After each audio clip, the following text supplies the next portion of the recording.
has to hear it, so let her tell it. People on the streets say Sabrina speaks. Tune into the show, she will let you know. Tell all your friends and family.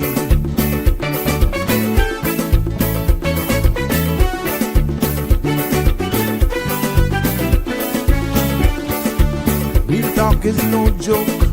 You get the news straight up from grassroots and concerns. You hear some people gone. So tell all your friends to tune in to the Good evening, show. Cayman. I'm Sabrina Turner, and welcome to Sabrina Speaks, your daily dose of clarity, truth, and community insights. Every weekday from 5 to 6:30 p.m., we're tackling the issues that affect you, from national headlines to grassroots concerns. Whether you're in traffic or winding down your day, this is your chance to hear it straight and speak your truth. So buckle up, Cayman. We're not holding back. This is the show. We gotta let you know. Now we got to go.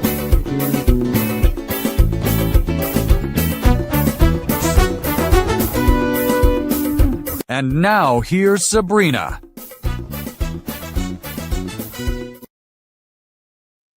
Well, good afternoon and happy Tuesday to everyone. It's good to be back with you. Yes, on this second Tuesday. Hold on here. Just getting my Facebook links up here. I want to share them with you. So yeah, we're getting ready here. I know we had a little glitch yesterday. So I want to make sure that I get you all up and running before I do all of the formalities. There we go. For all of you who are sitting and waiting for those links, I hope that you got them. We are now live and going. We shouldn't have a problem because we did yesterday. Well, yes, we all know it's 2026. Yes, the year of civic power. We are declaring it civic power and building accountability together. So for all of you who thought really that was the episode title, that is the foundation. That's the bedrock of what we will be doing this year. But it is good to be back with you. And I would like to say good afternoon, Cayman Islands, and good morning to our global family, because we know you're all over tuning in. It's a new year. I hope you're not stuck with everything that's going on, but welcome, welcome, welcome to another Sabrina Speaks. Yes, like I said, we're declaring it the year of civic power. Yes, and we are going to do it because we are voices of the islands, conversations for the world, and the podcast where voices rise, stories unfold, and inspiration takes center stage.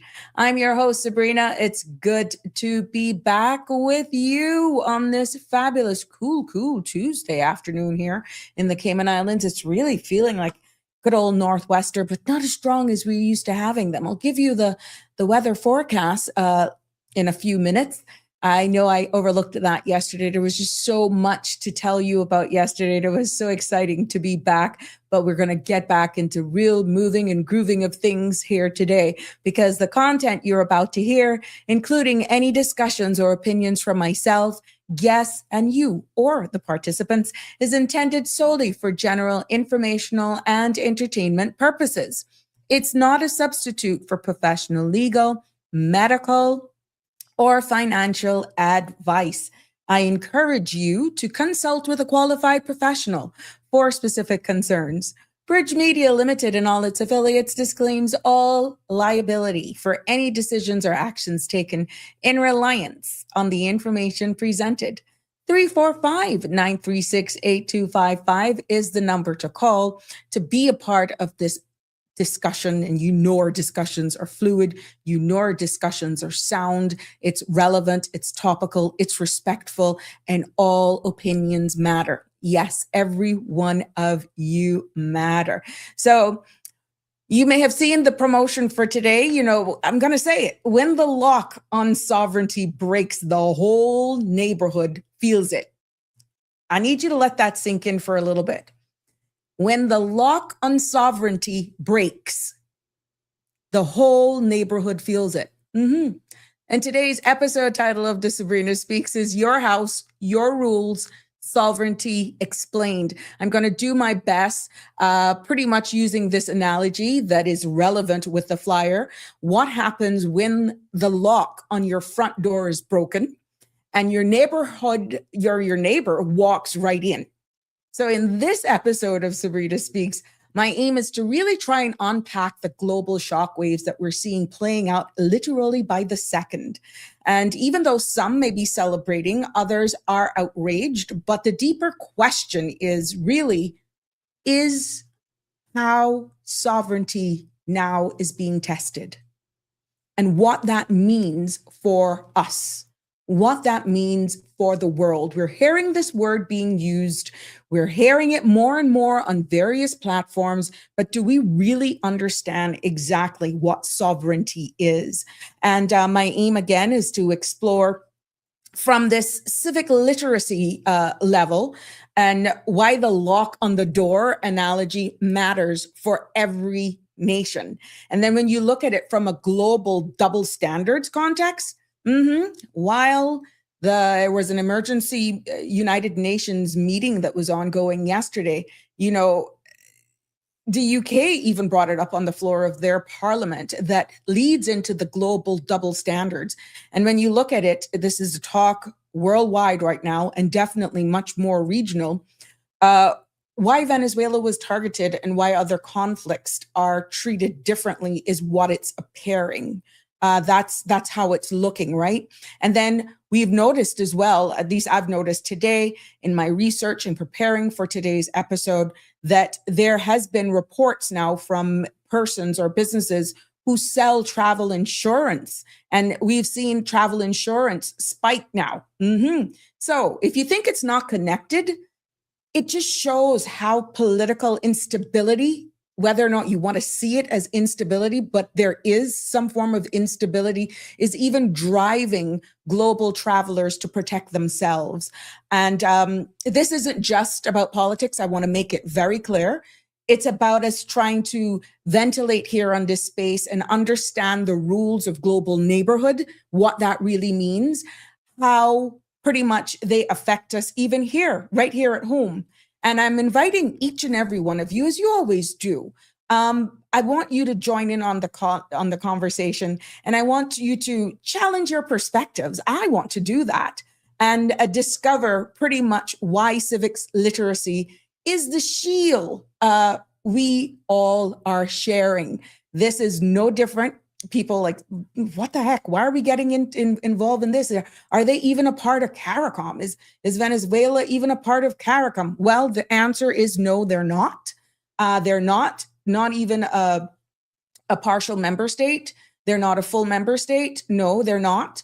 But because we're all interlinked some way, somehow, yes, we are interlinked. And so at the end of the day, I want to just go into that, but don't forget to follow me on Sabrina Turner, community activist on Facebook. There's also the Sabrina Speaks show on YouTube and all our CMR TV platform as well, so that you never, ever miss an episode. At 7:30, we will invite you to stay on the CMRTV.com page, because what will be coming up after Sabrina Speaks this evening is the AI wave that will be coming up next. So we got to get to it. We got to make sure we wrap up on time to make space for my other content creators here on this space. But before we get into the celebration, because we got a number of people that are celebrating birthdays today, and I love your feedback. I love your comments. I'll get to you because you are the bedrock of who we are right here. But I'm loving the temperatures. I'm loving the cool breezes out there. Couldn't get in the hammock today because I was just busy creating and getting ready for this show. But it's a cool 76 here in the beautiful Cayman Islands. And compliments of the Cayman Islands Weather Service. The synopsis calls for generally cloudy conditions with the chance of an isolated shower that will linger through Wednesday afternoon as a slow-moving surface trough lingers near the Cayman area. Now, decreasing winds and cloudiness will be expected thereafter as a ridge of high pressure rebuilds across the Northern Caribbean. And our satellite image shows some scattered, multi-layered clouds associated with this trough across the Northwest Caribbean. Now, the forecast for tonight and into tomorrow calls for tonight, cloudy skies with a 30% chance of showers. Temperatures will fall to the mid-70s. Nice. Winds will be northerly at 10 to 15 knots, and seas will be moderate with wave heights of 3 to 5 feet. Now, tomorrow calls for partly cloudy skies, becoming more fair later with a 20% chance of showers in the morning. Temperatures will rise to the mid-80s with a heat index of near 90 degrees. Winds will be east-northeast, 10 to 15 knots, and seas will be moderate with wave heights of 3 to 5 feet. There will be a low tide at 6:33 this evening, and tomorrow a high tide at 12:20 a.m. and another low at 6:13. Sun will set this evening at 6:01. And sunrise tomorrow at 7:01. Yes, the outlook is for similar weather conditions through late Thursday, and thereafter an increase in winds and seas are once again expected as a secondary high pressure system builds over the Western Atlantic Ocean, therefore bringing moderate to rough seas early this weekend. A small craft advisory will likely be issued on Friday. So for all of you boaters and all of that that's happening out there, and you want to be a little proactive, which is always best when it's out on navigating the seas, especially this time of the year. There you have it. Looking forward to the weekend, and you can make your plans accordingly. We always encourage you to be safe. I know all of my guys out there who make their living from the sea, they fish, be it tours, charters, deep sea fishing. These weather updates are very important to you, and we appreciate your feedback. But it's that segment where, yes, we celebrate with those who are celebrating birth, life, and anniversaries today. But today, it's just birthdays. We are going to definitely big up my friend. Oh, yeah, Miss Melanie McField. Happy birthday, Mel. I'm wishing you a very, very happy birthday. Hope that you are definitely living it up to the fullest. And I'm wishing you many, many more birthdays. And from all of us here, we've seen all of the well wishes and birthday greetings going out to you all from the Sabrina Speaks family. Thank you all for sharing Melanie's birthday with and sending your love out to her. Well, girl, I wish you all the best. You're looking fabulous as usual. Keep it up, girl. And definitely, we don't just stick to Grand Cayman, you know. We include everybody. Doesn't matter. Once I know it, I'm definitely going to celebrate you. Guess what? We got Brackers. Kim and Brackers celebrating their birthday today. Trisha. Trisha Connolly is celebrating her birthday, old cuz. She is legitimately my cousin, and I want to celebrate her today. But what a mess. She and her son. Yes, Darren. Her son as well. Look at that. See them jeans, boy, for the people. Yeah, spot babe for the people. We're celebrating mom and son today. Yes, that's Trisha and Darren Connolly. Trisha from Kim and Brack, Spot Bay. A mom and son duo are celebrating their birthday. Look at there. How sweet is that? So thank you so much for sharing the love with us and helping us celebrate these wonderful people on their birthday. We're wishing you many, many, many more birthdays to come, and definitely hoping to see you all soon. And you know how it is. It is what it is. But happy birthday. And I hope that you both, all three of you that I'm aware of, and anybody else for that matter, who is celebrating a birthday today, we want to wish you a very happy birthday and many more to come. Now let's see. Hey, Damien, you're first to comment this evening. It's so good to always have you here. Jimbo, the man's in the house. That's right. You clicking those glasses. Yes. How are you and how was your day? My day was fine so far. I've been busy all day. Look, my friend Shaq. Hey, how you doing, my friend? Happy New Year to you, my love. How are you? Hope the new year is kicked off quite well for you, and we're going to just smack it out of the ballpark this year, because it's all about civic empowerment, and we're going to do that together, right?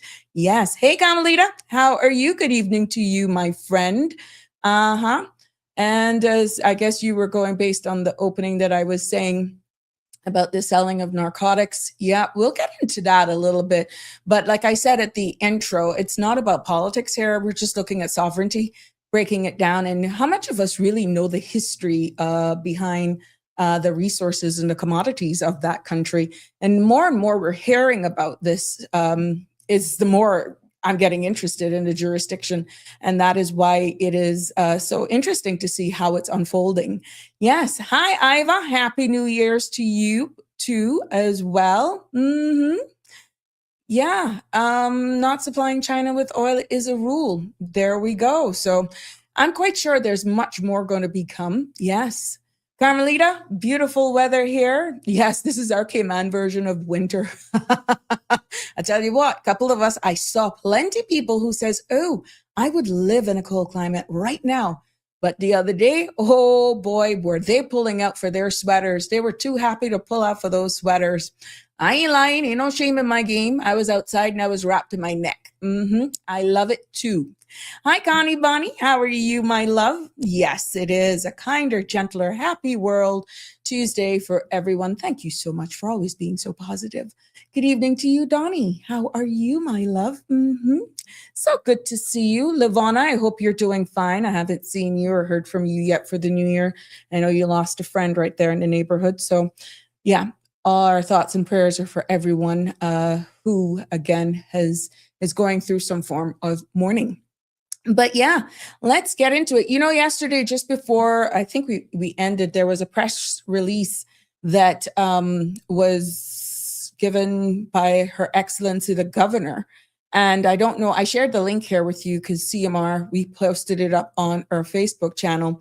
And, you know, Her Excellency the Governor, Jean Owen, she released that statement yesterday that addressed the situation in Venezuela that is on the lips of every media house, every podcaster, pretty much everyone, what's going on.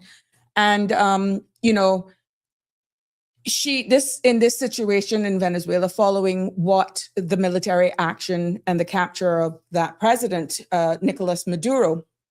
And, you know, she pretty much in that statement said that Cayman, even though we're small, is watching closely.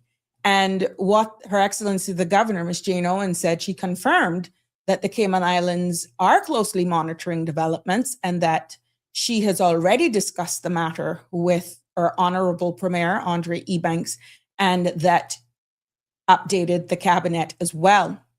Now, in this press release, the governor also emphasized that the United Kingdom is in regular contact with the U.S. government, regional authorities, and international partners.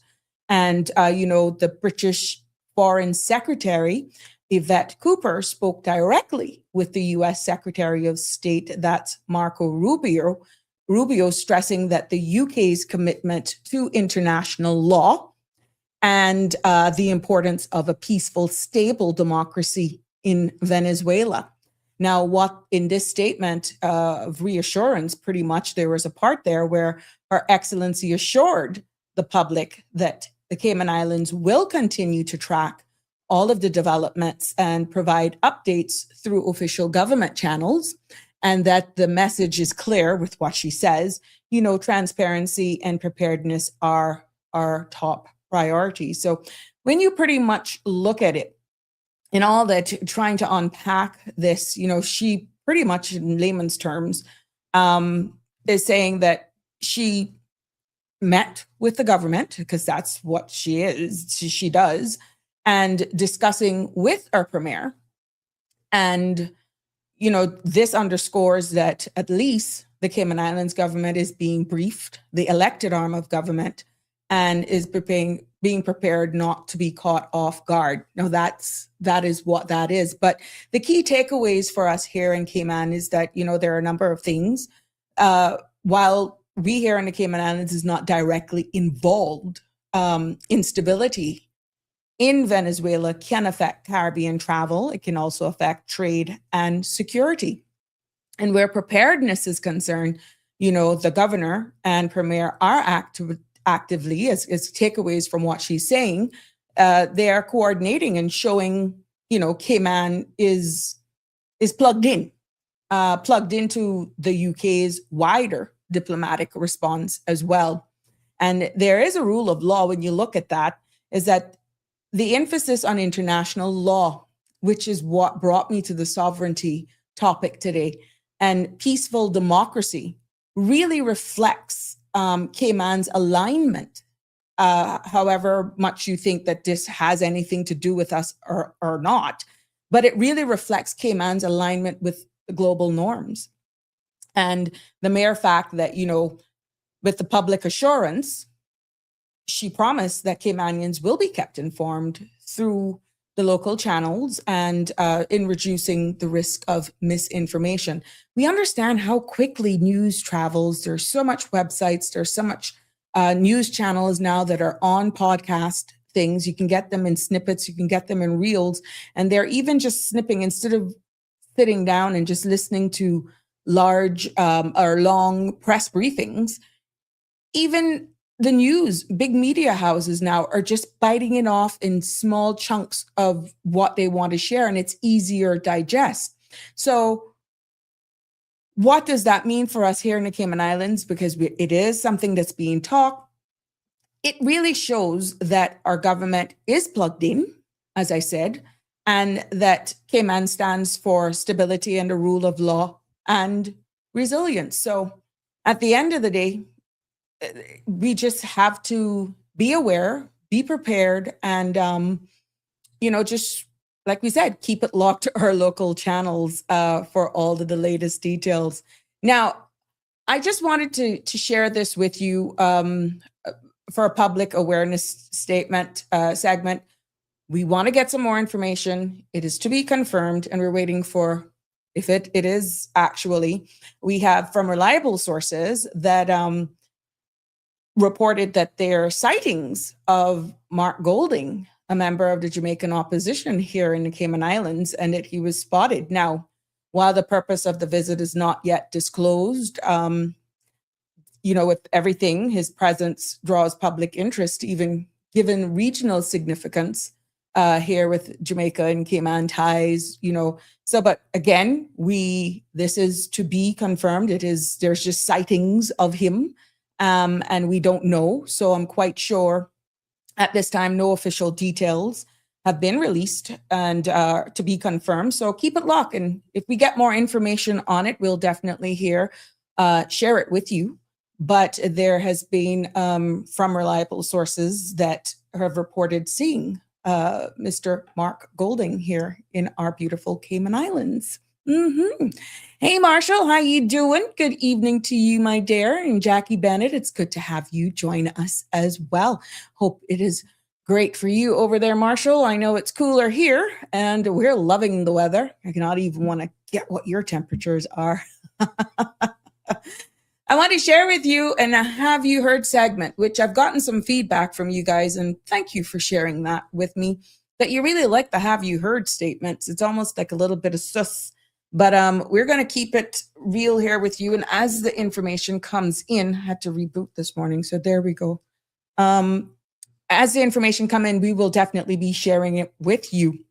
But yes, you heard at the intro that I said there has been a sharp raise. People who sell travel insurance right now there's a growing demand following the U.S. raid on Venezuela. And we saw what is happening with even cruise and air travel. And it is really a wake-up call for travelers in Cayman and beyond.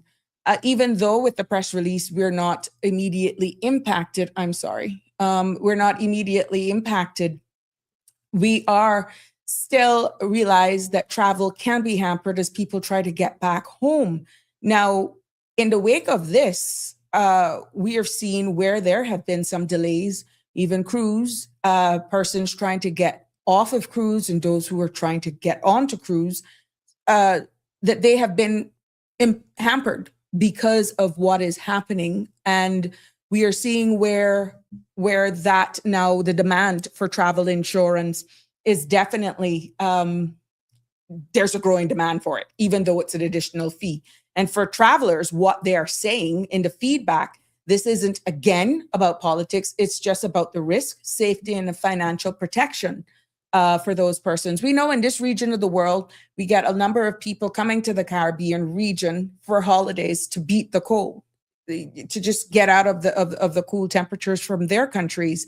And for that, they're now seeing an increased demand in persons asking for it. And what didn't help as well, and why I think people are going more for these travel insurance, is that from the time the US State Department issued the highest travel advisory for Venezuela as a do not travel there within the region for connection and flights and all that sort of stuff, there was concern. So travelers are now asking, oh my gosh, it's one thing you're going on holiday, you're excited to leave the cold, you're coming into the beautiful Caribbean, no matter where it is.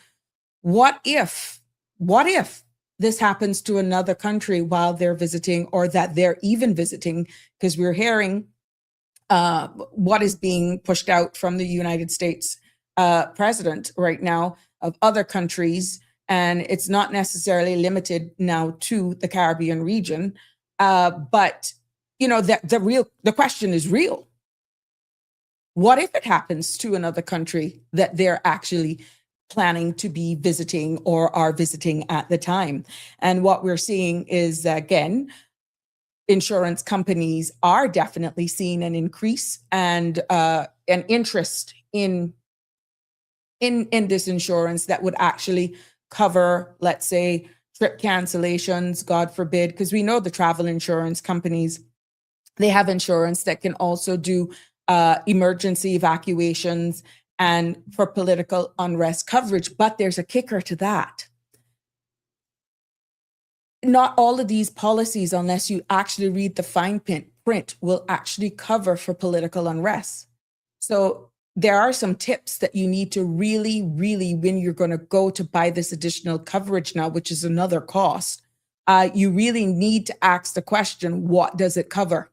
But for here in the Cayman Islands, it's, we are the hub for regional travel. Yes, we do a lot to Jamaica, Panama, and all that sort of stuff. It's proximity that matters. Venezuela is right there. And even though many Caymanians travel for business, family reasons, or even medical reasons, but a few stop to ask, what if the political climate really shifts like that? Okay, what if it happens overnight? This isn't a war zone. It's about sudden border closures, flights cancellation, and, just standard traveling could just be impaired. So my advice to anyone who's traveling right now, to be honest with you, is to make sure that you can ask for it. It's probably the best thing for you to do. And it's just personal responsibility. And we are seeing more and more where global politics affects our daily lives just like this, even on vacations, even on honeymoons, even on destination weddings. We're seeing that. And we must look at travel insurance now, to be honest, not only as a financial tool, but it really is that shield of some sort of support where sovereignty and stability can shift overnight. That's some form of protection for you. So I was doing some digging myself, because what we're seeing here in the Cayman Islands, the number of us really just book our own stuff online. And some of us really still go to travel insurance, travel agents to book our travel. Some of the questions that you need to ask is whether or not they can bundle. But in the event you're one of those persons who just help yourselves, I've seen this is unsolicited and a shameless plug. I saw where CG Brit K offers single trip and even annual travel insurance plans. And some of these plans I've seen on their website starts from $2 a day. Now, again, when you're purchasing these plans, which a lot of them can be purchased online with instant confirmation, right? And you just upload your electronic documents. But I saw one for CG Brit K, and there was another one is Arias Insurance. They kept coming up. So at the end of the day, the key is shop around. If you have a local travel agent, many a times they can do packages as well that could possibly include the packages from CG. But shameless plug to them, they were the one that came up, so their algorithms are really high. Good for them, but we're now seeing an increase in that. So even though it may cost you a little bit more, the peace of mind is just amazing.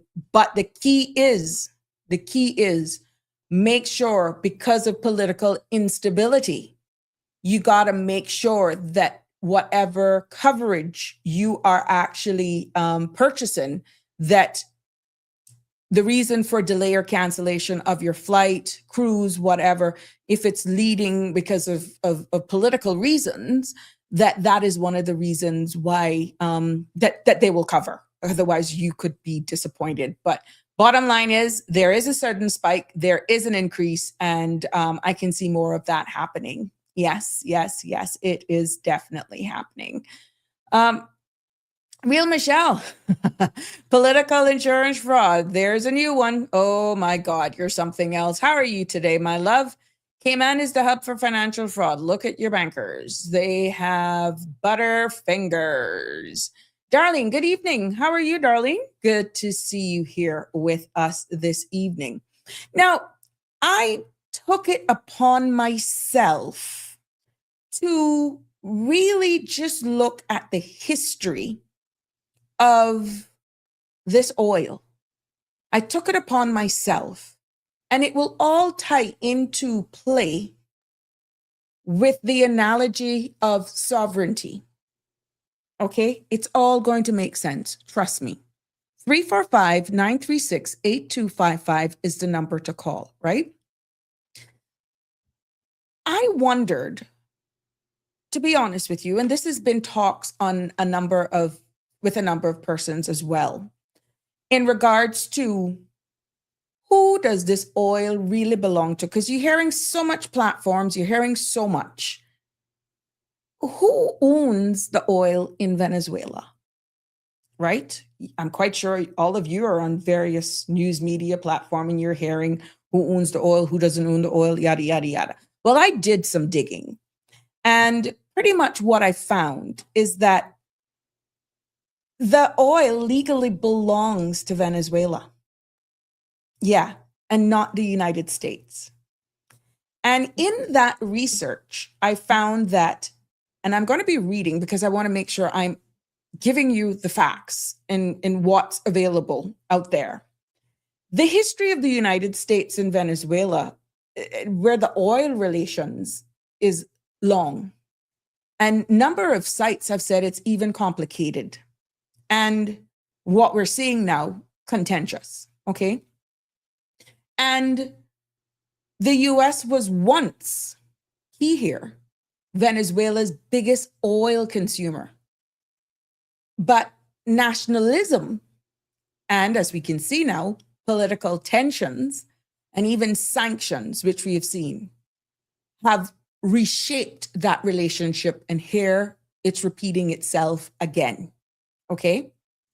Now, looking into the whole, I had to make it make sense, to be honest with you, because they're conspiracy. And then you just look at the facts, you look at the commodities, you look at the resources of a country. And then again, with everything that's happening, is there something bigger afoot? Well, it took me back as far as 1920.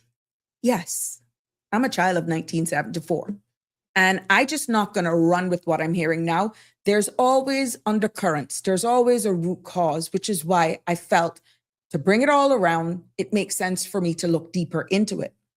And it was between 1920 and 1970 that the jurisdiction of Venezuela became one of the world's largest. And for record, the research proves that right now to date, it's the world's largest oil producing jurisdiction, right? But between that time, it became one of the world's largest oil exporters, with the United States companies like Standard Oil and Exxon. They became heavily involved in the removing and refining of this oil, right? And then in 1976, you got to make it make sense. You got to connect the dots, okay? Instead of pointing fingers, I don't like this one, I like this one. No, let's look at it full circle, right? Nationalism happened in 1976 when its oil industry, that's Venezuela's oil industry, created their own company, right? And they are asserting that this oil resources belongs to the people of Venezuela through the state. And that was Petróleos de Venezuela S.A., right? So they put their feet down from 1976 and say, look, these resources belongs to Venezuela, Venezuelan people through the state. And then for decades, Venezuela was the top supplier of crude oil to the US, and especially during the 20th century, right? Now, when you look at the two relationships, oil then was central to the US foreign policy in Latin America, because when you look at Venezuela, it's not considered Caribbean, it's a Latin American jurisdiction, but technically a part of them is in the Caribbean, right? And Venezuela's resources made them a critical partner, but also a source of leverage. So their resources, all that they have, they got spices. It's just not oil that they have. It's refining it, getting the actual hand on the product. They have this natural resource in their country. And when we looked, then it goes back in history to Hugo Chavez era, which was between 1999 and 2013.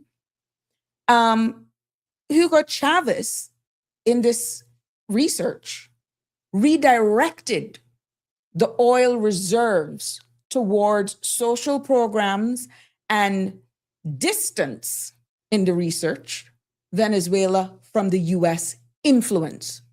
You hear what I said? Between 1999 and 2013, under Chavez, they decided to assert themselves. They put themselves down. They saw where they could capitalize on it and redirect the monies and put those into social programs within their country. And then they began to distance themselves from US influence. Now, under Chavez's era, he pretty much then accused Washington of exploiting Venezuelan oil and sought then alliances with other jurisdictions such as China, Russia, and Iran. Now, this was true Chavez era, and that's 1999. Go look it up for yourself. Between 1999 and 2013, they said, look, we're not going to be controlled by the United States. I'm going to find a testicular fortitude, and I'm going to benefit the people of my country. And this is what we're going to do. We will no longer, as he called it, be exploited by the United States. And we're going to redirect those monies now and build up our country and do more social programs to the benefit and betterment of our people. Guess what happened then in 2014, a year after? Between 2014 and 2020, because they decided to stand on their own 2 feet and then use their own natural resources, obviously creating alliances with other places. The United States, because they decided to pull away, put sanctions against the government. And that in itself restricted Venezuelan oil exports. So pretty much what they did, they strangled them, okay? And because of that, imports to the United States dropped dramatically. It didn't say that they ran out of oil. It didn't say that their oil was of a lesser value. They just decided to say, look, we're not going to be exploited anymore. Maybe give us fair value so that we can build our people, build our country, be stronger. But when obviously that didn't happen, then they were sanctioned. They were pretty much suffocated. And we saw recent conflicts going back from the 2020s that the big topic now is oil remains the center of the dispute. Every other word come out of the US mouth right now is oil. And it has continued to be the center of disputes. And what we're seeing now because of this, because for me, it has to make sense, okay? What we're seeing now is the US administration having alternative, these sanctions that they're putting on and negotiating and attempts to influence what we're seeing now, Venezuelan leadership. And that's often trying to, when you put oil, politics, and just wanting to assert oneself, that is what we're seeing, okay? So the question was, because I kept hearing the oil belongs to the United States. There is nothing that can prove at this time that that is the case. There is nothing to prove that Venezuela, a portion belong to the United States. So legal ownership of Venezuelan oil reserves are sovereign. Yes, Venezuela's oil reserves are sovereign. And that means that it is controlled by the state. It is national property. Okay? And even though the US and other foreign firms have historically invested in the extraction and even assisting in refining, they do not own the reserves themselves. They operate under contracts, under agreement, under joint ventures.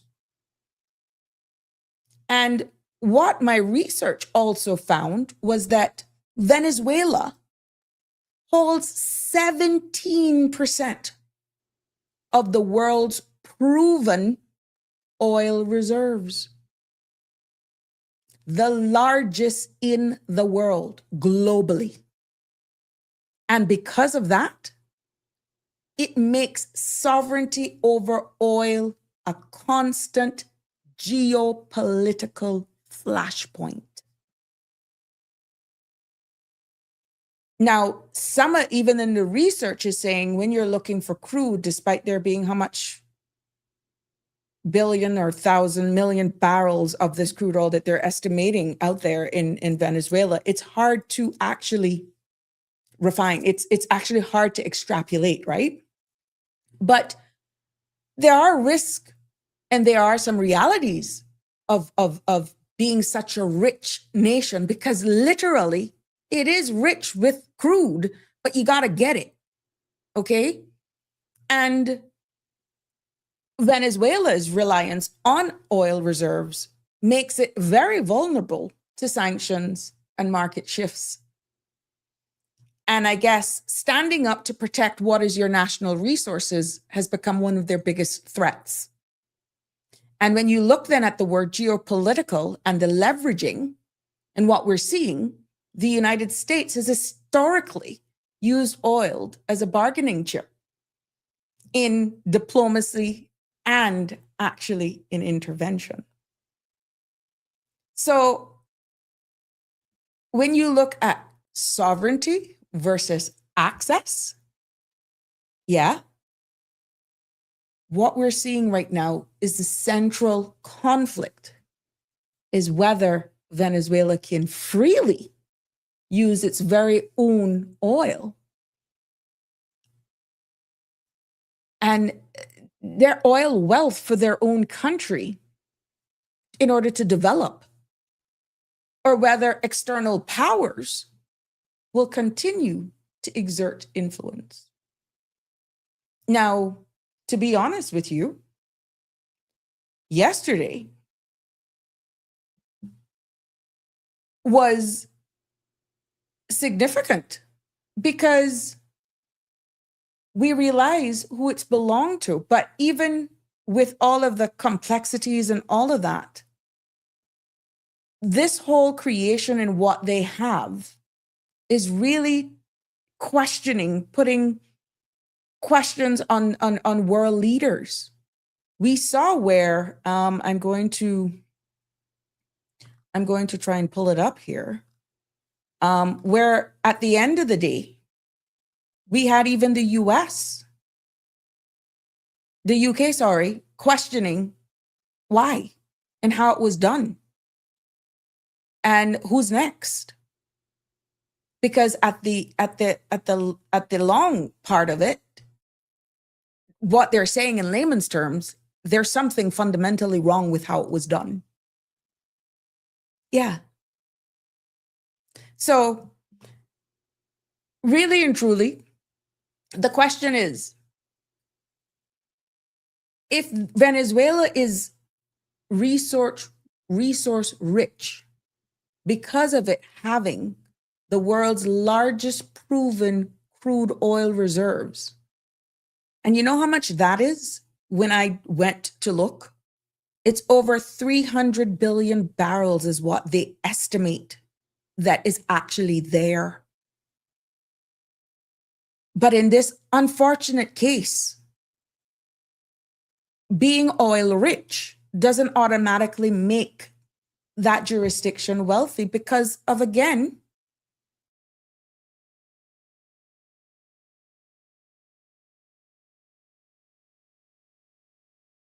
what am I going here? Yeah. Mismanagement and the difficulty of extracting this heavy crude oil has also had its form of challenges. So I have shared with you the best of my ability with what research I did and what I find. You can challenge me, but I beg everyone to just go and just look at it themselves. You can find information that's easily accessible that date back to the 1920s and bring you straight up to the 3rd of January, when the US military intervened and removes this president. And then Washington signaling plans for the US oil companies to rebuild Venezuela's oil infrastructure. But at the end of the day, the questions are still asking, is that maybe a bullish approach with their attack and how it was done? We heard civilians died. We've heard a number of in this removal. And what we're seeing now is outright national backlash. We're seeing it from both sides. We're seeing where Venezuelans now may resist even foreign control of their oil. And we're seeing that they have been fighting this based on the information that is already out there and seeing it as a loss of their sovereignty. Okay? We're seeing even global tensions. Greenland is now being called up. Yeah. We're even seeing some states in jurisdictions in Africa now that are being called out. What you need to look at is their commodities. What resources do these jurisdictions hold that would make them so attractive to one particular jurisdiction? And because of that, we're seeing global tensions. And intervention raises alarms in the entire Latin America. Yes. So at the end of the day, the bottom line is, yes, Venezuela is rich in oil, but poor, very poor in cash. And the reason for that, which can actually steer exactly the value of its money. Yes, that all has to do with its currencies. It all ties into play. Sanctions are the chokehold that keeps Venezuelans' wealth locked away because it is barring them from transacting business. Yeah. And when you look at it, they're being barred, or have been, this has been an ongoing fight for their natural resources. And this is just putting it into a geopolitical battleground is exactly what is happening, rather than a source of prosperity for Venezuelans themselves. They can't even help their own people with their own natural resources. Yeah. While we were live, or there was a point in time yesterday when we were live that the United Nations Security Council met for an emergency meeting because of exactly how everything went down. Now, at the end of the day, what we saw is the purpose of that emergency meeting was to discuss, from what my research unfolded, was why it happened in the first place. And they're saying, and this is the meeting, and it was because of exactly how the US military went in and over the weekend, right? And some may say, well, what role does the United Nations have to play? Well, guess what? Their Security Council exists for the very same reason, to maintain peace and security globally, United Nations. And when one country removes another's leader by force, it raises questions of legality. And here we come again, the word sovereignty. So imagine, in layman's terms, imagine a neighbor barging into your house and taking the head of the household without permission. Well, the United Nations meeting was basically the world's town hall meeting yesterday to decide if that's acceptable behavior. And pretty much what the outcome of that meeting is that both the US allies and advisors, this is what my research came up, criticized the operation. And France's envoy said it chips away at the very foundation of international order. Okay? Yeah. And what we're seeing as well, the outcome of this meeting, is that the United Nations Secretary General sent out a warning that Antonio Gutierrez said that the US is setting a dangerous precedent by violating sovereignty. Okay? And from the Venezuelan stance, its ambassador called it the act of colonial war. Colonial war, and demanded the release of their president. Now, what we're also seeing now globally, from the global context, because we got to keep it real here, is that Russia and China also is strongly opposing the US's action, while some Western nations express concern, but stop short of demanding immediate reversal. So at the end of the day, what is next? Because this is real, it has happened. It is in hindsight now, because the execution of the extrapolation thereof has already happened. And even though they're in meetings and all this sort of stuff, what does that do one continuously say, we're going here or we're going there. I hear Cuba being called. I hear Greenland's being called. I hear Colombia is now being called. You're hearing all of these other jurisdictions, and people are like, yeah, we wanted this to happen. So what? They're not saying, that if narco-terrorists is happening, whatever, but it's the way in which it was done. And this is why I said at the beginning, we're separating politics from protecting sovereignty. Hence me using the analogy of the door being broken and someone coming into your house and removing the head of the household, just bang. That is why I used that analogy. So from the outcome of that meeting, of the United Nations Emergency National Security meeting, the next steps, what is actually, what's the difference between Noriega and Maduro are coming? The diplomatic pressure then is that the United Nations may push for investigations into the legality of those operations. And the resolution of that meeting is that the Secretary Council could draft a resolution condemning the act through the US so it can be veto it, it can be vetoed. But then as we look then at the aim, then the outcome of this meeting was then that there would be a continuous monitoring of Venezuela. And with Maduro being gone and the vice president, Delcy Rodriguez, sworn in as the interim leader, then the United Nations will likely monitor Venezuela's tension closely to see how this unfolds.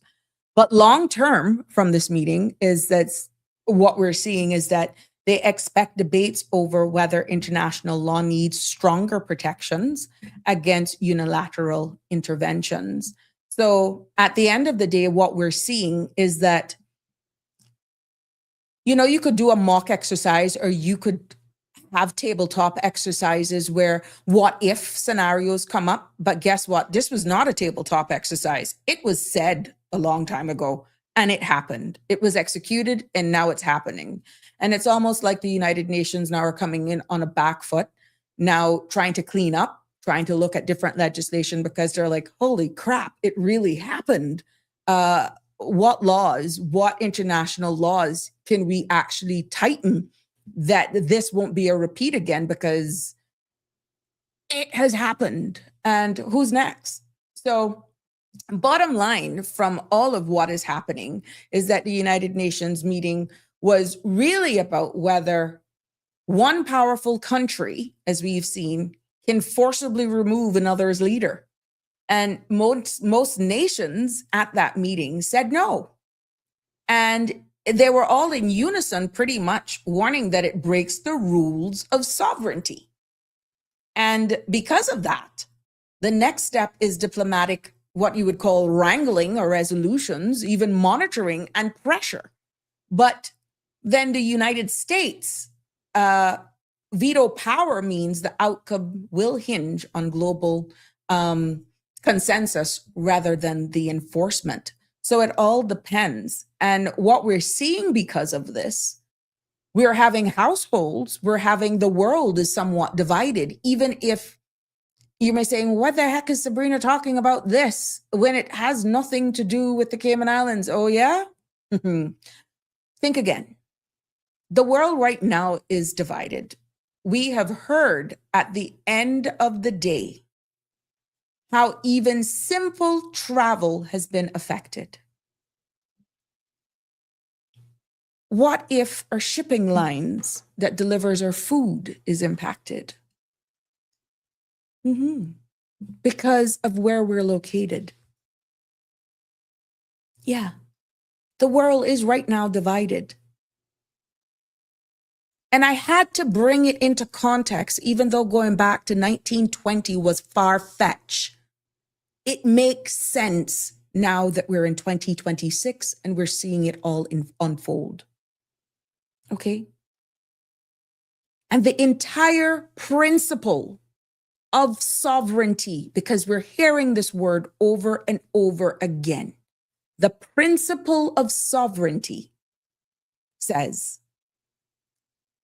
International laws says each nation, each country has the right to govern itself without outside interference. International laws says each nation has the right to govern itself without outside interference.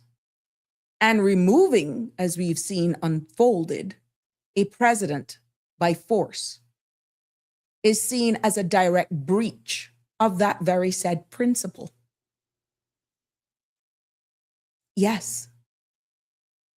Now, some countries argue that it's about time, that it was necessary for his removal to restore democracy or human rights in that country. It's being framed as humanitarian or stabilization. Okay?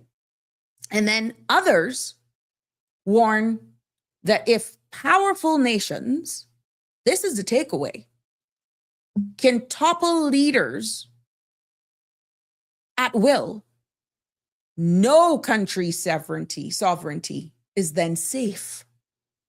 That is what you're looking at, you know.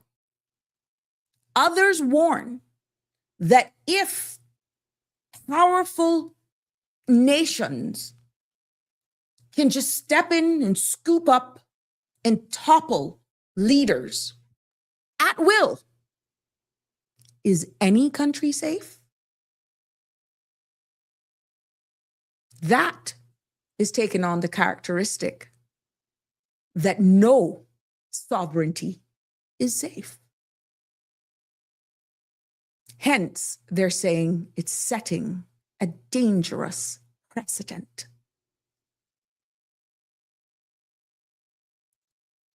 So, again, my graphics for today's show says it all. Think of it like this. Sovereignty is actually your house, your business. In context, the word sovereignty is your house. And you decide who comes in, who leaves, and how things are operated in your house. Intervention, in this case, is a neighbor breaking in and taking the head of the household. Even if they claim it's for your own good, the act in itself breaks the rules everyone agreed to. And in this case, the United Nations emergency meeting yesterday is like the HOA. Yes? It's like the neighborhood council, the homeowners association. And what they did, they gathered to argue whether this was justified or a dangerous precedent. Okay? I'm trying to be as layman as I can, as nonpartisan as I can, because I had to look at it from a different lens. I had to see why there? Because we are seeing where similar tensions with even Israel and yet Nahu, but yet they went after Venezuela. Bottom line is, and the key takeaway is, the emergency meeting wasn't just about Venezuela. So I don't want you to get lost in the details or what I've said. It was about the rules of the global game.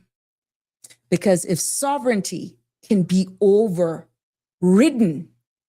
the balance of international order itself is at serious risk. Yes. remove politics. It's the very act and how it was executed. You hear the words of democracy. We're hearing the words of sovereignty. I've given you historical context, and you have seen it being played out on a world stage. At the end of the day, it's for you to make your decision. Yeah. So the bigger picture is that council that we met. What is going to be the outcome of that? So I said we're going to use civic literacy as our foundation and our bedrock here, right? And what we're doing is that, in plain terms, for the sake of those who may not really understand, it's like that lock on your front door. And if one person can break into it and change your household, whether or not a neighbor gets left alone, despite disputes, people can start asking, are the locks real or just a symbol? Is it just symbolic? And that's what, even with the question in the United Kingdom Parliament yesterday was asked. Yeah, in the middle of that meeting, the UK question wasn't just about Israel, right? They were asking, and I found where the question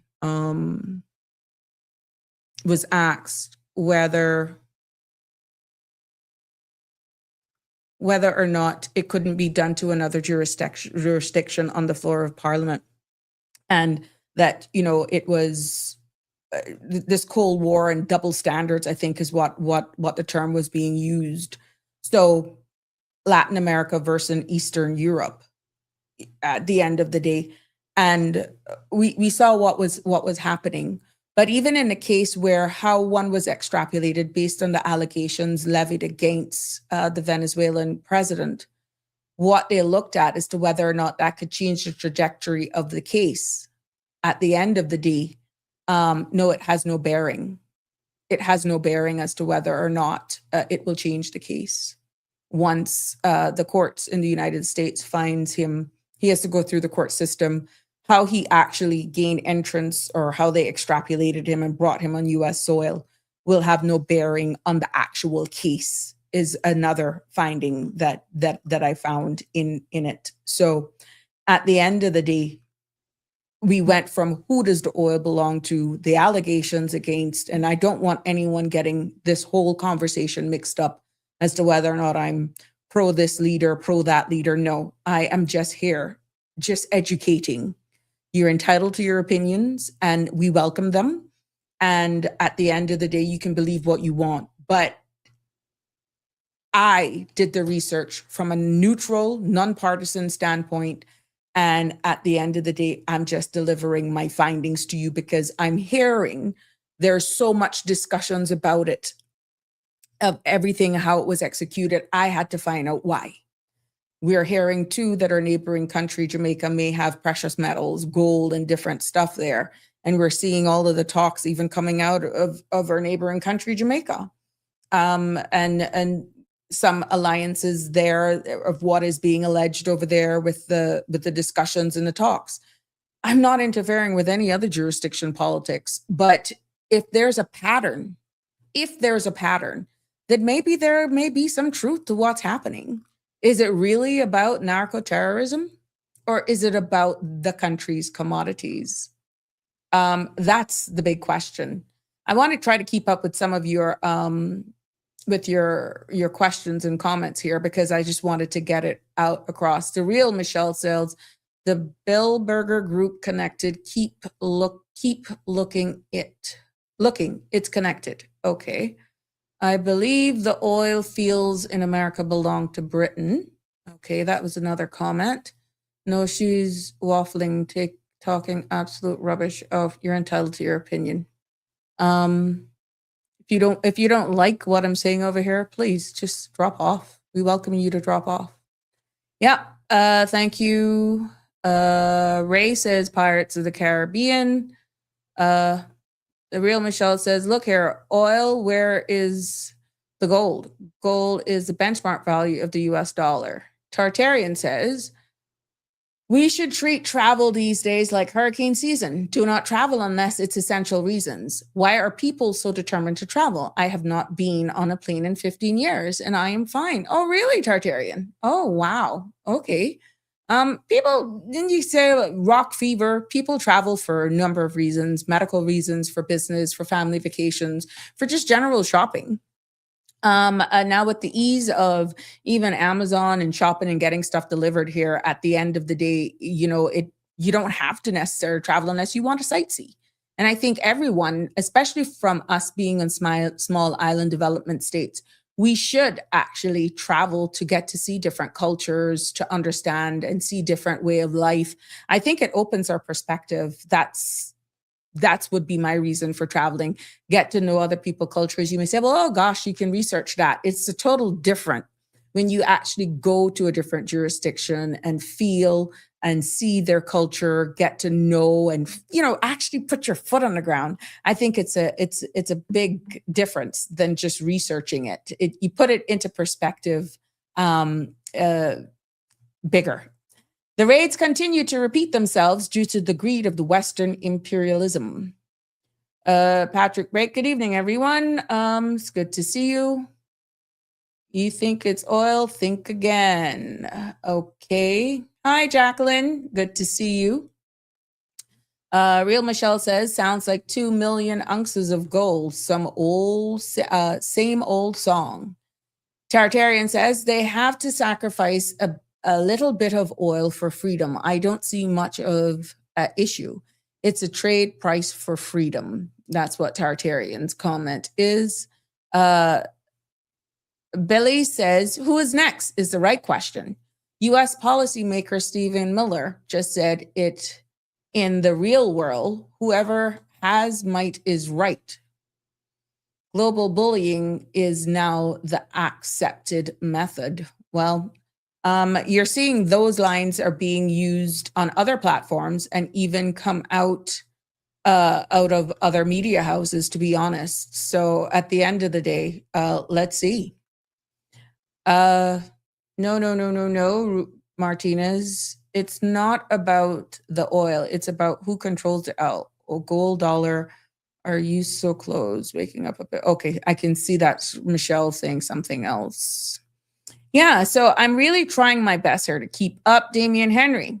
Global tensions are on the rise and escalating across regions. Albert Einstein once said that while humans invented the atomic bomb, no mouse in the world could ever build a mousetrap. Let that sink in. Very interesting. Yes. Wow. Another share here from another commenter. 55 countries don't recognize Maduro as legitimate president of Venezuela. Of course, I've seen that as well, that others.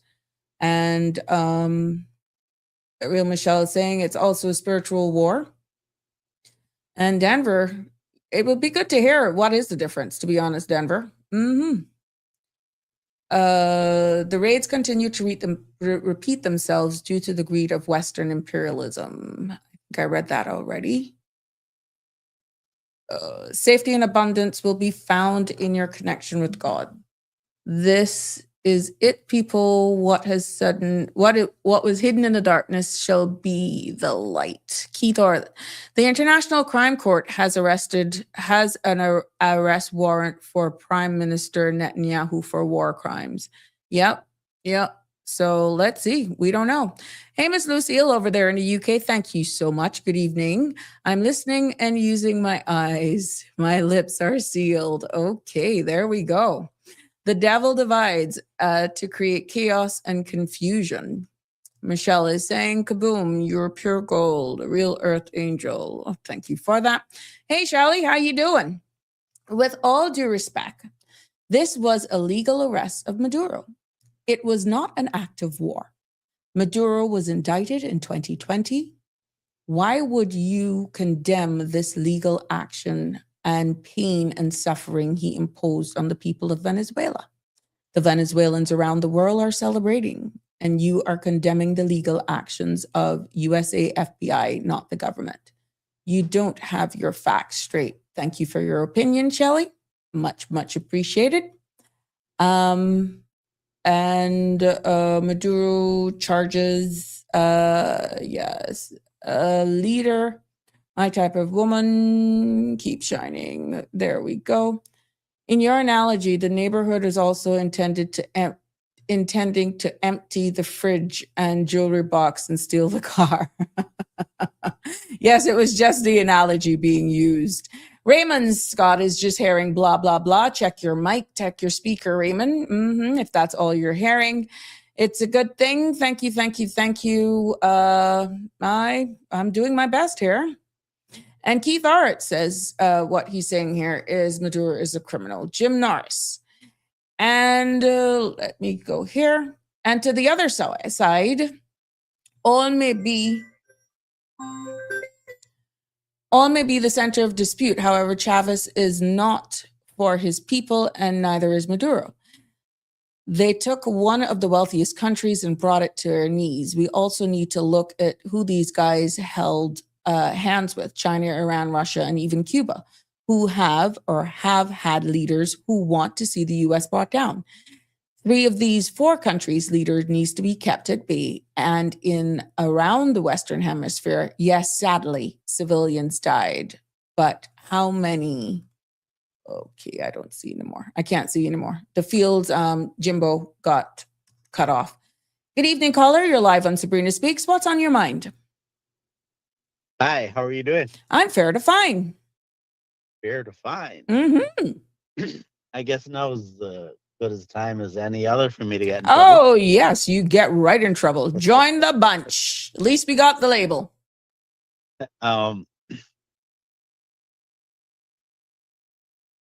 What we see happening in Venezuela is a number of items.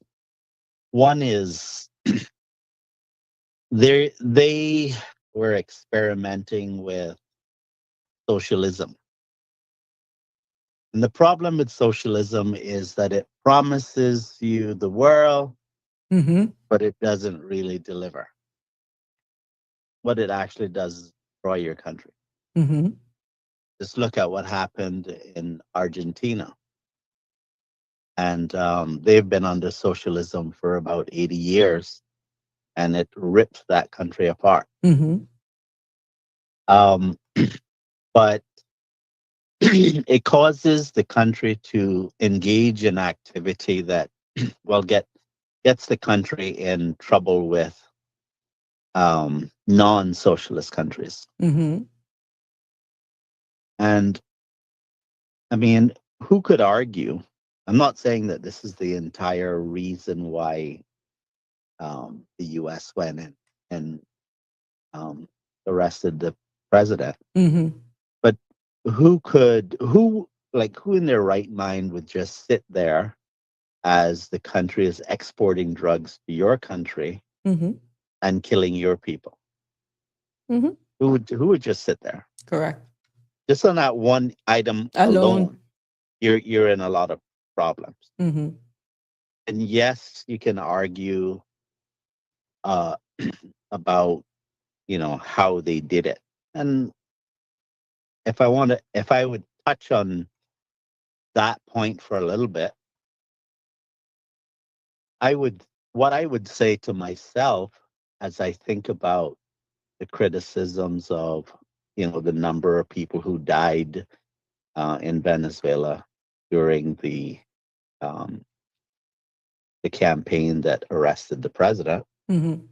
I think the last number I heard, I think it had reached like 80. I'm not sure what it's at now. Yes, it was 80 something that I heard earlier on today.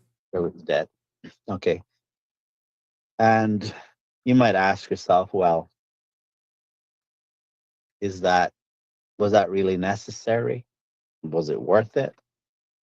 So you have to look at the other side of the coin, which is, well, how many lives are destroyed by drugs in America by people who just sit there and do nothing and allow it to happen.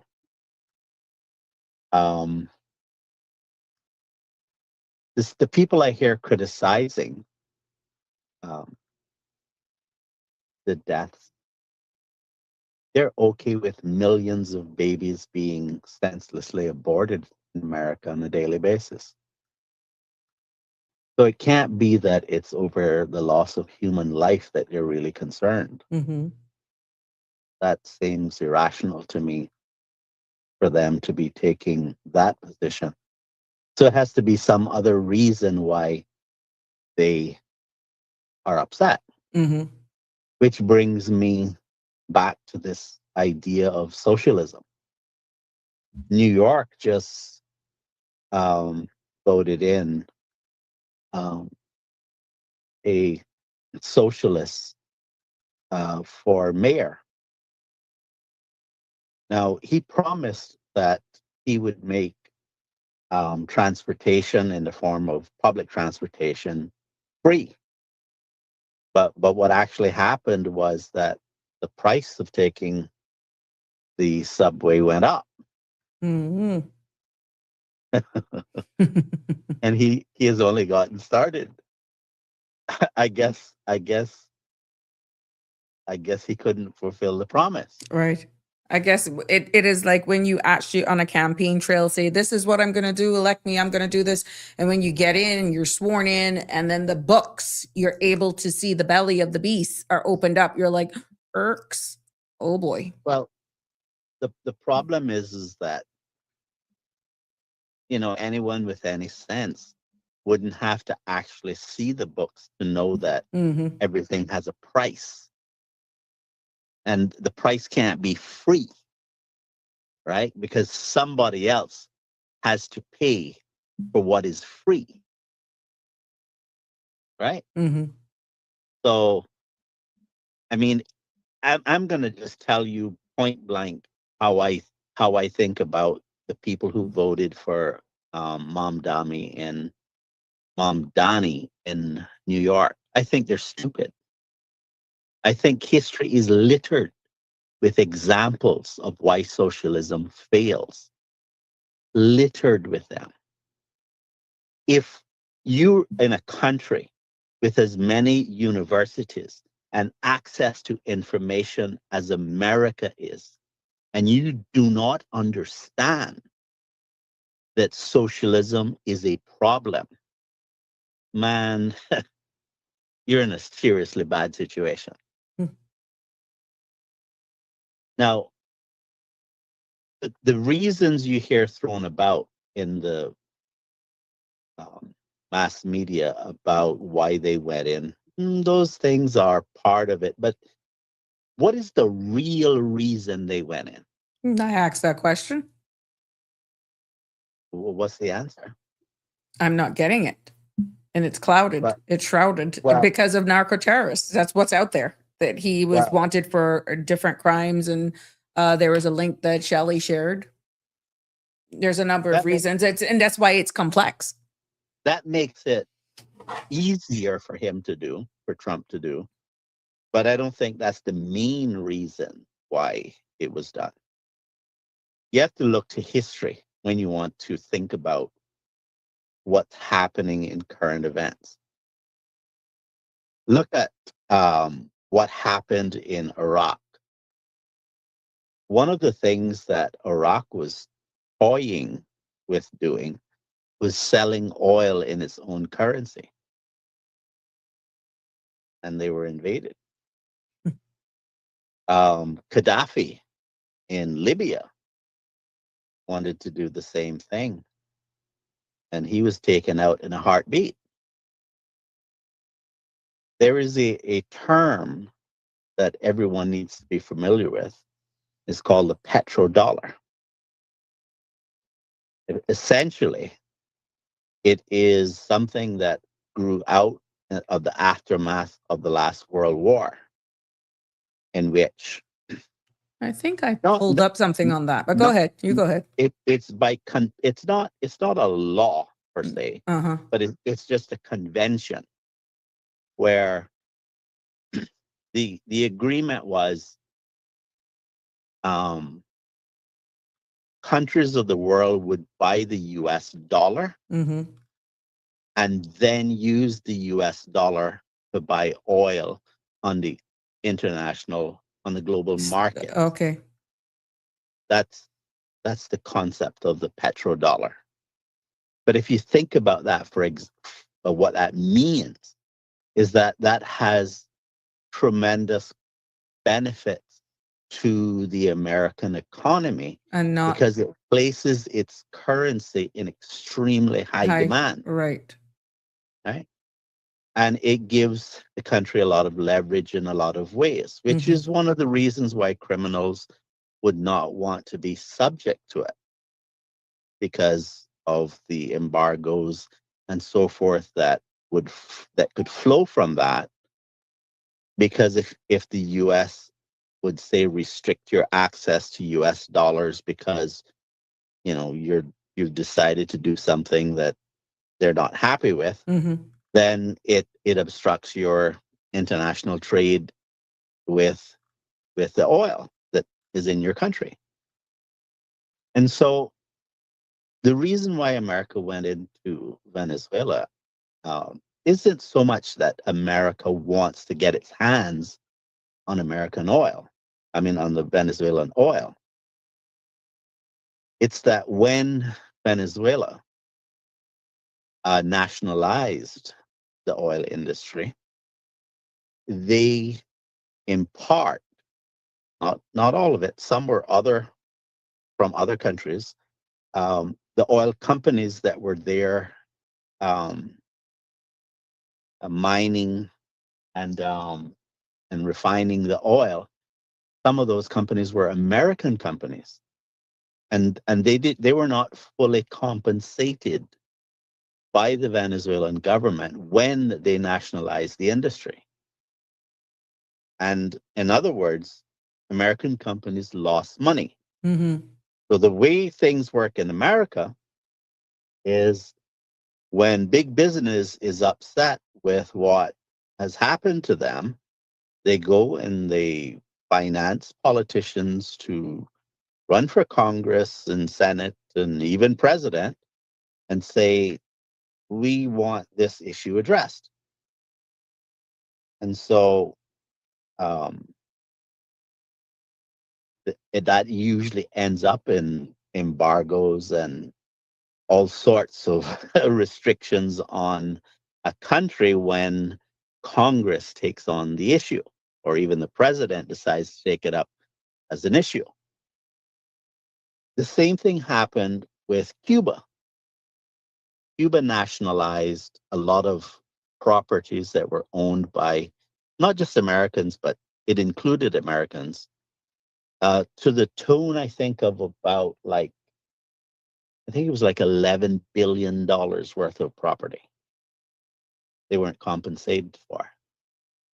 That's why that's why Cuba is in the situation it's in today. It's not just because they're a communist country. I mean a socialist country. It is because they nationalized, meaning the government stole somebody else's property and said, we're taking this for ourselves. And they put the label on it, nationalized, which sort of is a sanitary term, but the government stole somebody else's property. And they went to their representatives and said, you got to do something about this. And this is why Cuba is in the mess that it's in today. Because the companies say, I want to be compensated for what the government stole from us. And but Cuba doesn't want to pay. Mm. In part, that's what's happening in Venezuela. Venezuela. But the biggest issue, the main goal in Venezuela is the same that it was with Iraq and Libya and Algeria, and there was other countries that were looking to sell oil in their own currency. And so that's the unpardonable sin as far as America is concerned, because if the petrodollar dies completely, then the entire advantage, the economic advantage that America has, including the fact that the American dollar is the reserve currency of the world, if that dies, then the entire lifestyle in America changes. Mm. And then you won't hear things like, oh, we'll dedicate 800 billion for this and 500 billion for that, like it's going out of style. Because then they would have to actually turn around and borrow money like everybody else, and they just wouldn't be as powerful economically Mm-hmm. as they are, because their currency would not be That's strong. in as strong. So yeah, being sending drugs to America makes it easier for Trump to go there, but that's not the real reason they did it. It was that they were threatening the dominance of America globally. That's the real reason Mm. that they're being taken up. There were. And Go ahead. Go ahead. and I heard some rumblings that the vice president in Venezuela was sort of suggesting that, she's not just gonna let it slide, but I don't think she has much of a choice, because you can say whatever you want to say about rules globally Mm-hmm. and the UN and international law. Right. But really and truly, at the end of the day, democracy comes out of the barrel of a gun. And America has the biggest guns. And so when the biggest guns roll in and say, here, what, guys, this is the way it's going to be. The question is, what are you going to do about it? That's really, at the end of the day, the last resort. Mm-hmm. The UN is just a forum that the good, the bad, the ugly, and the deplorable get together and have discussion on in a neutral area. But just because you're a UN member doesn't mean you're a saint. It's just a place where friends and rivals get together and hopefully hash out issues. Now, I think what's missing is that Biden had a $25 million bounty on Maduro's head. Yeah. Mm-hmm. So it's not that they didn't have both political parties didn't have equal concern about the drug issue. The reason why this is happening is because this president had the courage to do something about it. What I find interesting is that the Democrats advocate for abortion, which is murder. I can justify that position. I know how to argue that if you want to argue that. But they don't have the courage to stand up for the people who lives are being utterly destroyed by the scourge of narcotics, Mm-hmm. illicit narcotics. And it's a whole lot of hypocrisy that's going on in both the political parties in the US. The UK, I don't know, the UK is an absolute disgrace. I think of it now as like a fourth world country. And getting worse. Mm. They're becoming very totalitarian as well. Freedom of speech. Well, they threw a question out in the floor of Parliament yesterday asking if they could do that to the Venezuela, why won't they do it to Israel? Do what to Israel? Like go in and take their president. I'm trying to find the But actual question that was from. what would be the legal basis for doing that? Okay, it says, sorry. During the UN emergency meeting on Venezuela, even the UK House of Commons question echoed across the floor. Why doesn't the United States take the same approach with Israel's leadership as it did with Venezuelan president? Okay. That was a question that was posed on the floor of Commons. And what would be the reason why they would do that?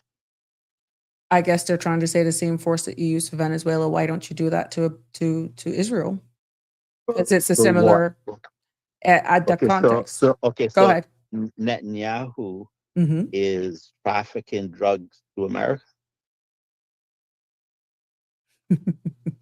Good question. Good question. Because remember, Maduro was indicted by a court in New York. He's an indicted criminal, wanted. He's a fugitive. Is Netanyahu a fugitive? Now, I heard the comment about they have a international court have a warrant out for his arrest for war crimes. Okay, let's address that one. Mm-hmm. What would you do if the people around you are constantly trying to kill you? Remember, you got to remember this. Islam and the Jews are not exactly friends. Okay? And it's more so that it's not that Israel is an enemy of Islam. It's that Islam sees Israel as its enemy. Okay. And you have you remember we were talking about human rights. Correct. Right? And so the right to life is a human right. We were all created by God. It doesn't matter where you're from, we all have life. And life is not given to us by government. Okay? It's a God-given right, opportunity for us to live. And so we have a right to live that life and it not be taken from us unnecessarily by someone else. But if you get up and you decide you're going to take your neighbor's life, and then the question is, does your neighbor have the right to defend themselves, their lives from being murdered? And if you continue to attack, do I have the right to continue to defend? And how long do I defend? Or at what point can I say, well, look, I need to stop this attack by using overwhelming force, because defense at the level that you're talking about with them is very, very, very expensive. Right? You can't just stay in a state of war like that constantly, because it has an enormous economic cost. Forget about the pricelessness of life and all that kind of economically, you just can't afford it. So should you be required to just sit there and have the quality of your life utterly destroyed because someone doesn't like you? Do you not respond?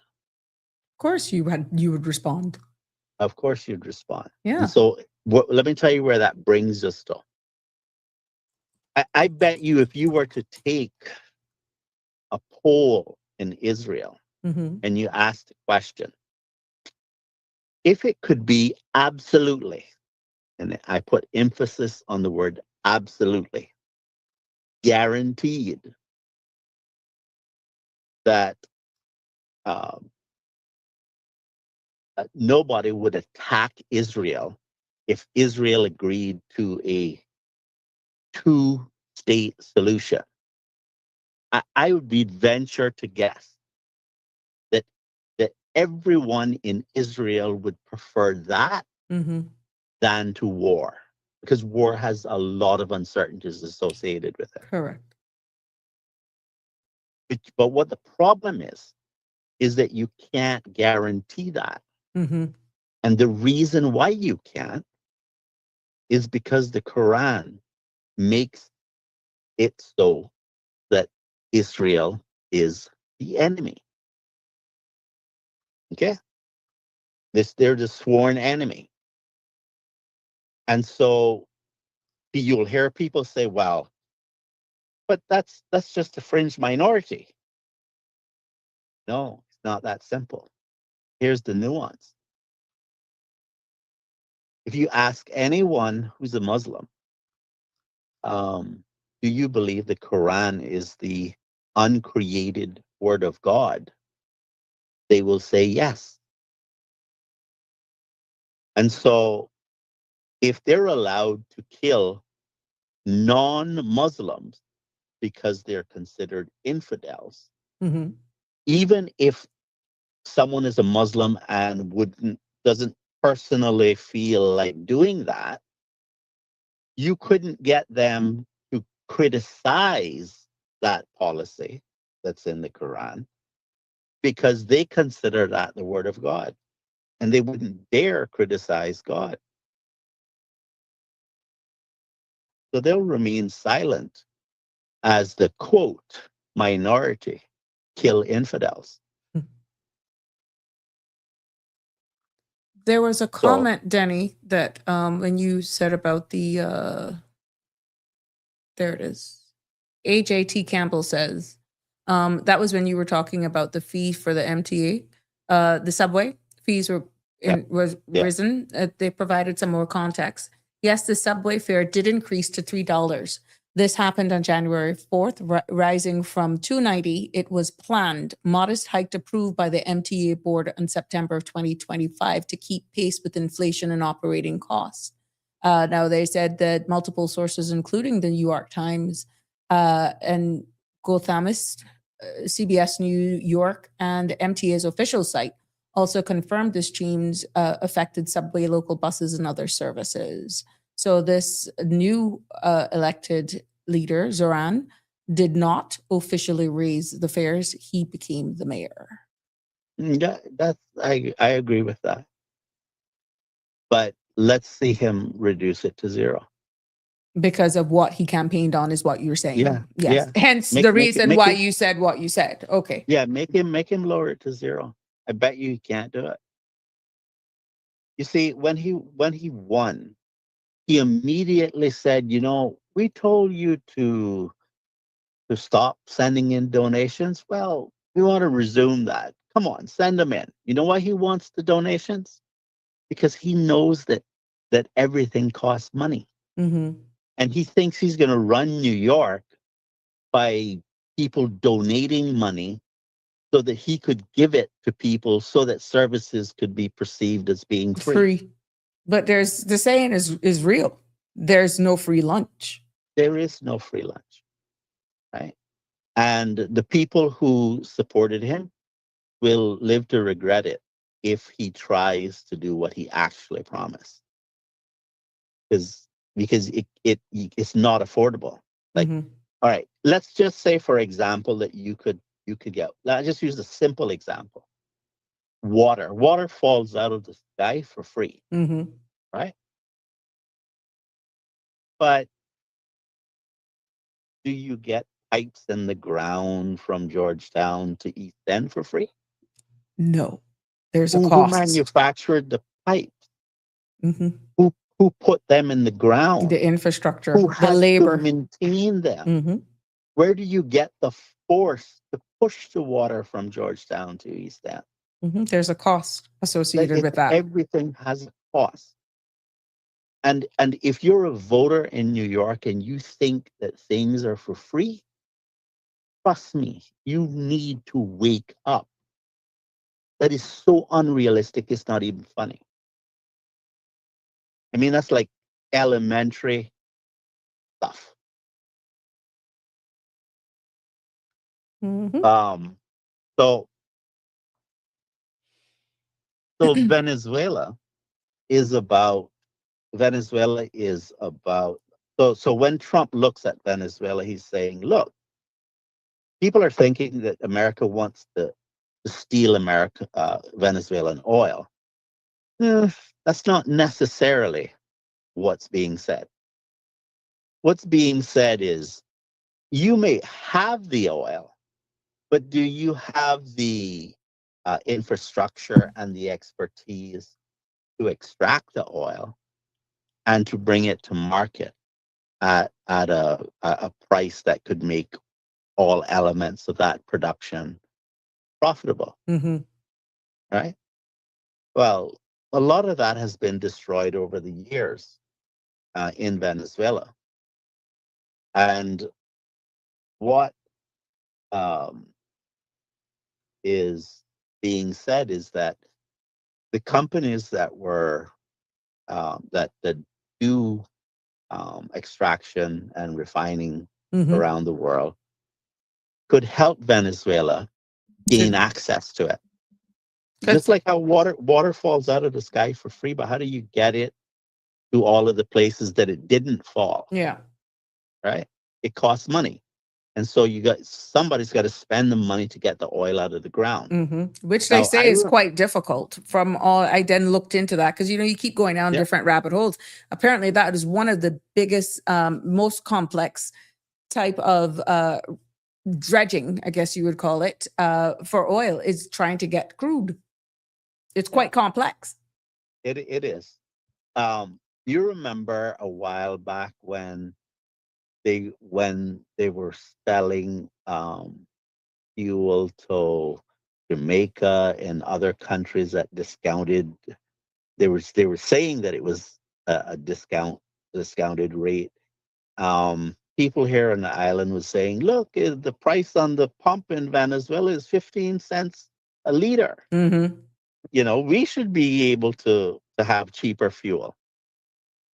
Let me explain to you how socialist countries work. Socialist countries would take that oil and they would sell it on the international market at the market rate. They would take those profits and use some of those profits to subsidize the sale of fuel locally. So the Mm-hmm. way in which their local people would benefit is that instead of paying the full price, they pay a small fraction of the price, which is not the realistic uh, cost, right? But it's subsidized because we in the rest of the world buy the fuel from Venezuela at a higher price, and then they help their people. Cayman does that in some ways as well. So all countries have a mixture of capitalism and socialism. Some countries have greater degrees of it, some have lesser degrees of it, Mm-hmm. right? There's not really a country that I can think of that's just pure capitalism. Not even America. America has social security. They have things that programs that benefit Americans um, that are technically socialist programs. The question is, w- w- how much socialism is too much? Mm-hmm. You see, and so you have to start to think clearly when you hear somebody say, "Oh, we're going to do this for free." Well, yeah, but how are you going to pay for the thing that you're going to do for free? Because I just described that Venezuela has to sell oil on the international market in order to have some of those profits be used to subsidize certain aspects of their local economy. Mm-hmm. So how do you pay for the thing that you say you're going to give away for free? This is not free, Right. right? There's a And question. this is what we're struggling with, because especially here in Cayman, we're getting the brunt of a lot of what's happening, consequences of things happening in the world. So as countries apply pressure to their businesses, that shows up on our shore in the form of policies. Mm-hmm. So the government would be willing to listen to big business, to change the laws, to do things a certain way. But remember that when big business is recommending that we do things a certain way, what they're actually talking about is how does that benefit their industry? Agree. They're not talking about what would be good for the Caymanian people. They may use those words, but that's not that's not as that's not really the goal. It's about how can the business that come here can be profitable. Danny, there's a question that kept popping up here, and from a Scott Thicker 8699, it says why Saudi Arabia is I guess too rich and Venezuela is poor, as you know what, although both countries are equal oil. Well, they play along with the rich countries of the world. They sell their oil. They do business with America. There are no sanctions against them Yeah, as much as right. there are against Venezuela. That's the quick answer, Well, or one of the quickest answers. if you start doing things that threaten the world, Mm-hmm. then you can expect that you'll attract the attention or the ire of the powerful countries in the world. Mm-hmm. So the day that they start exporting, um, drugs to America, just use that as an example. Mm-hmm. And if they're unfortunate enough that the president is Trump, who doesn't just threaten but carry out his threats, then they'll find out really fast that they're not special. So the other follow-up question then, the logistics of Venezuela oil compared to Saudi oil is a lot better? Do the logistics? I I I I think I think it is a little, but not as much difference as you think, because if I remember correctly, I think there are some refineries in Texas Mm-hmm. that are built to refine oil from Venezuela. Um, but obviously, you would want some of that refining to take place in your own country, Country. because that would involve employment, and Correct. it would be cheaper and all that kind of stuff. So, Mm-hmm. Mm-hmm. but, Mm-hmm. yeah, Interesting.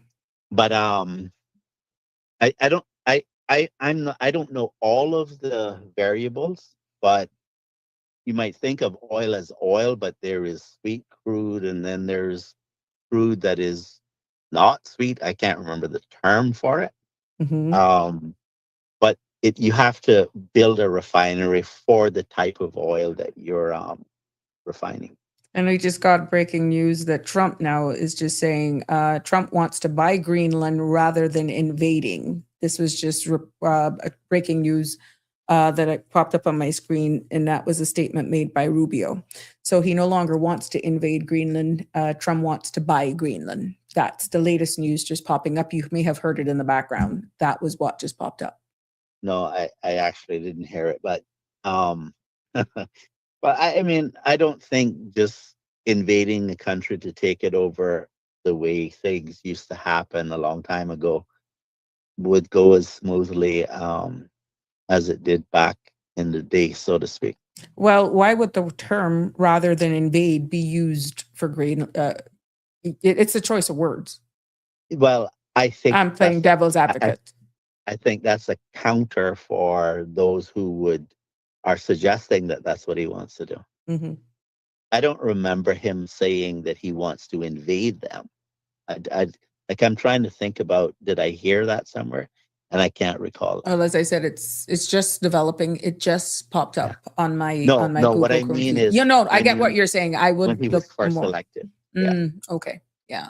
So as we can see, these developments continue to happen, and these statements are now being made. It's pretty much on the second by second. There's changed. There's so much information out there, and this is why in this space. And Danny, I thank you so much for actually coming on and explaining, giving a different side, because it's one thing, and this is why I welcome all the feedback that we have. I try to answer the questions. I do some research. I do, and I deliver. I execute. And that is why we welcome all opinions. And I made it quite clear. This was not about politics today. It was describing sovereignty. And I thank you for adding into that. Go ahead. Let me just say one more thing. Sure. I was one of the group that went to the UN with Pastor Al and the Chamber of Commerce. It was a group of us that went to do a paper for the Decolonization Committee. Can't remember exactly what year that was now. But I think it was in the early 2000s, if I remember correctly. Mm-hmm. And at the UN, you have to be seated in a seat in order for what you say to be recorded officially. Correct. You do. Well, you have to be at the table. Yeah. So the UK stands behind their seat and make comments to influence the committee. Oh, really? They're not at the table? Well, they could be, but at that time they chose not to be. Oh, at that time, yeah. Okay. Yeah. And the UK is not really being honest with the Cayman Islands. The UK is a bunch of hypocrites. And in fact, when it came to defending the Cayman Islands, only one country explicitly expressed its support for what we were saying at the UN, because we were just arguing about about retaining the importance of the committee continuing its work on decolonization and us preserving our rights at the UN, and the country that came to our defense was Cuba. And what year did you say this happened? I can't remember the exact year. I'd have to look it up. I just remember the event, but it was the United Nations? Yes, it was the Decolonization Committee. And at the Decolonization Committee. Because the UK has been a full member of the United Nations since 1945. Oh, yeah. Okay. Of course. Oh, but the Decolonization Committee is what you were talking about. They tell us we have all kinds of rights too. Mm-hmm. We even have the right to be informed and educated on all of this. Mm-hmm. But since then, never once has the UK facilitated an event in the Cayman Islands to educate the people of the Cayman Islands. Mm. And so I'm saying to you that the UK is being hypocritical, that they're interested in us being educated on these issues. They're not. I consider them flat out liars. Well, that's why I said it here from yesterday, Danny. And we have to continue to use this space to uplift, empower, educate, and just put subjects that are quite complex and quite emotive sometimes to the forefront. And this is why I said that 2026 will be the year of civic power and just building this accountability together. We can't just sit under rocks and pretend like we're not seeing and hearing what's happening. And we cannot let political colors, flags, symbols divide us from what's staring us in our face. Well, they were the ones who wrote the language of Article 73 of the UN Charter that deals with these issues, and their constitution for the Cayman Islands contains a provision that contradicts their UN obligations. Are you kidding? I have to look No, deep I'm into that. dead. I'm dead serious. What? I'm deadly serious. Oh, wow. You have no idea how hypocritical they are. Oh, good God. We Anyhow, continue to learn here on this space. And yeah, I think there's another show coming up at 7:30, but I want to find out if you can leave me there so I can do my wrap up, which yeah. will be very brief. Thank you so much. I am expecting you and everybody else. Mr. Balika has been very quiet for 2026 thus far. Hope he's well. But yeah, so, I mean, I thank you, Denny, for calling in. It's always a pleasure to have you here. And Jimbo says I needed to give you our first kaboom for 2026. We need to, says, please give Denny a kaboom. Muchas gracias. Yes. That's all the Spanish I know. There you go. Yeah, we better learn it. Take care, my love. All the best to you. Always a pleasure. Yes. There we go. We've come to another end of an episode of Sabrina Speaks. Hey, Miss Barbara, how are you? Trump thinks everyone is just like him for sale. He's not paying for anything, but the U.S. is certainly paying a huge price. You're more than welcome, Jim. Sure. Thank you. Thank you. Thank you for sticking with me today. And I know it got a little heated sometimes. I saw the comments in there, but good. Don't shoot the messenger. I do my research. You may not agree with the perspective that I'm coming from. We got to agree to disagree. You're entitled to your opinion. You know what they are. Everybody has an orifice. And that's what we're all about here. I'm just keeping it happy. I'm remaining alert. And like I said, 2026, the year of civic power. I don't care what part of the world you're from, because we are voices of the island's conversations for the world, and this is not in a silo. It has been a pleasure bringing you another episode of Yes, It Will, Tartarian. It's been my pleasure bringing you this other episode of Sabrina Speaks here on CMRTV.com, and I am so excited based on the feedback and your participation. So at the end of the day, whether or not you love it, the closing line that I'm going to leave with you, the UN debates and parliaments around the world raise questions still. The questions are still there. And the real issue isn't just Venezuela or even Israel, based on the question that was asked on the floor of the House of Commons yesterday in the United Kingdom. The key takeaway is whether sovereignty is a universal principle or a flexible tool in the hands of the powerful. And history shows us that when rules bend for convenience, smaller nations pay the price. It has been my pleasure. God bless. Love you all lots. Until the next episode of Sabrina Speaks, have a fabulous evening.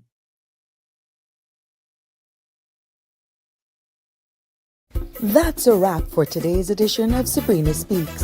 Thank you for tuning in and for being part of the conversation. Remember, the dialogue doesn't stop here.